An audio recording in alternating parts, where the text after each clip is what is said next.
उद्योग सिटी मिली है, पाली को भी बहुत राहत मिलेगी। देखिए, निश्चित रूप से जोधपुर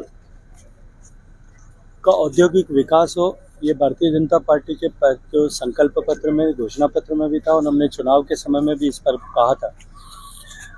भारत सरकार ने जब माननीय मोदी जी के आशीर्वाद से देश में 14 जगह ऐसे इंडस्ट्रियल कॉरिडोर बनाने की बात की, तब हम सब ने मिलकर के प्रयास किया कि जोधपुर को भी ये सौगात मिले। और राजस्थान का दूसरा बड़ा शहर होने के नाते औद्योगिक विकास की सारी संभावनाओं और जितनी भी आवश्यकताएं हो सकती है, जमीन की, ऊर्जा की, पानी की और उसके अतिरिक्त इंडस्ट्रियसनेस की, रॉ मटेरियल्स की, वो सब होने के नाते जोधपुर स्वाभाविक रूप से ऐसी जगह थी जहां पर औद्योगिक विकास हो सकता है। मैं माननीय मोदी जी का धन्यवाद करता हूं और राजस्थान सरकार के सम्माननीय मुख्यमंत्री जी का भी अभिनंदन करता हूं कि उन्होंने इस सफलता के लिए ये जोधपुर को आशीर्वाद मिल सके, इसके लिए पूरी तरह से हमारा सहयोग है। उपचुनाव भी अभी तो मुझे लगता है थोड़ा समय है, अभी हरियाणा के चुनाव हो जाने दीजिए, उपचुनाव की घोषणा होने दीजिए। भारतीय जनता पार्टी केवल एक चुनाव के लिए तैयारी करके और चुनाव में लड़ने वाला दल नहीं है। भारतीय जनता पार्टी वर्ष पर्यंत 5 साल निरंतर कार्यकर्ताओं की शक्ति का सृजन करने के लिए काम करती है।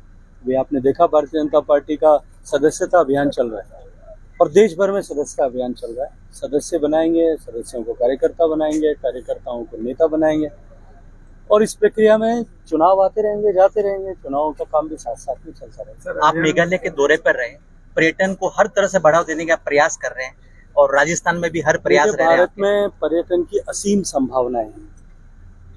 आज भी दुनिया के देशों में भारत पर्यटन का एक बड़ा केंद्र भी है और आने वाले समय में जिस तरह से भारत के प्रति आकर्षण सारी दुनिया का बढ़ रहा है, माननीय मोदी जी के नेतृत्व में जिस तरह से भारत विकसित हो रहा है, निश्चित रूप से पूरी दुनिया भारत की तरफ कौतूहल की दृष्टि से देख रही है।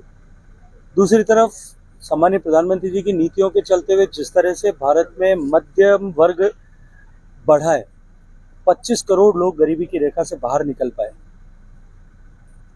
भारत की ये एस्पायरेशनल क्लास जो है भारत के टूरिज्म की ताकत को इजाफा देने वाली है, इजाफा करने वाली है। जो लोग वर्षों से, सदियों से, पीढ़ियों से जो लोग गरीबी का दंश झेल रहे थे, उनकी दबी हुई उत्कंठाएं अब उजागर होंगी और वो भी भारत को जानने, भारत की संस्कृति की विविधता को पहचानने के लिए देश भर में पर्यटन के लिए निकलेंगे। इसलिए भारत दुनिया का सबसे बड़ा टूरिज्म मार्केट और डेस्टिनेशन इन दोनों के रूप में बनने वाला है और सम्मानीय प्रधानमंत्री जी के नेतृत्व में हम इस दिशा में इंफ्रास्ट्रक्चर ग्रोथ किस तरह से हो, होलिस्टिक डेवलपमेंट किस तरह से हो।